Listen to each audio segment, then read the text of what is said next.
Alright, let's dive into something that's been making waves in the financial world recently: the coordinated yen intervention between the US and Japan. Now, I know currency interventions might sound like dry financial news, but trust me, this one's a big deal. And what makes this really interesting is the rare collaboration between these two economic powerhouses. It's not every day you see the US and Japan teaming up like this, and it raises a deeper question: what's at stake here? Why now? And what does this mean for the global economy? First off, let's set the stage.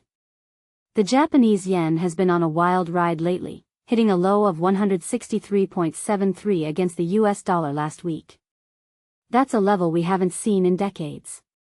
Personally, I think this volatility is a symptom of broader economic pressures: Japan's ultra-loose monetary policy, rising US interest rates, and global market uncertainty. But here's the thing: Japan's not just sitting back and watching its currency tank. They've stepped in, and this time, they brought a friend. The US Treasury confirmed they joined Japan in a coordinated yen buying operation last Friday.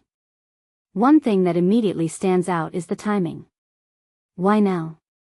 Well, Japan's finance minister Satsuki Katayama called it excessive volatility, but if you take a step back and think about it, this is also about signaling. Japan's saying, we're serious about stabilizing the yen, and the US is backing them up. What this really suggests is that both countries see the yen's weakness as a threat to global stability. Now, let's talk about the mechanics of this intervention. Japan didn't just buy yen, they did it in coordination with the US, and they're planning to use the Federal Reserve's FIMA repo facility. A detail I find fascinating is how this facility works. It allows central banks to swap US Treasury securities for dollars. In my opinion, this is a smart move by Japan. It gives them access to dollars without flooding the market with yen, which could exacerbate inflation. But here's where it gets tricky: interventions like these are risky. What many people don't realize is that currency markets are massive, trillions of dollars trade daily.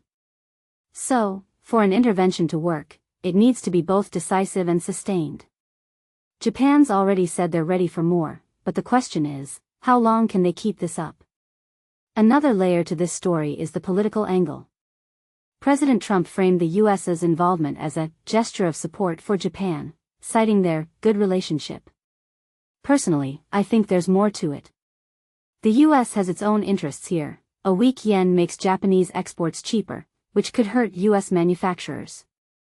By stepping in, the US is not just helping Japan but also protecting its own economic interests. What makes this really interesting is how this intervention fits into the broader narrative of US-Japan relations. It's a reminder that economic alliances are as much about mutual benefit as they are about friendship. So, what's the bigger picture here? From my perspective, this intervention is a symptom of a larger trend: the struggle to maintain stability in an increasingly volatile global economy. Central banks are walking a tightrope between inflation, currency devaluation, and market confidence.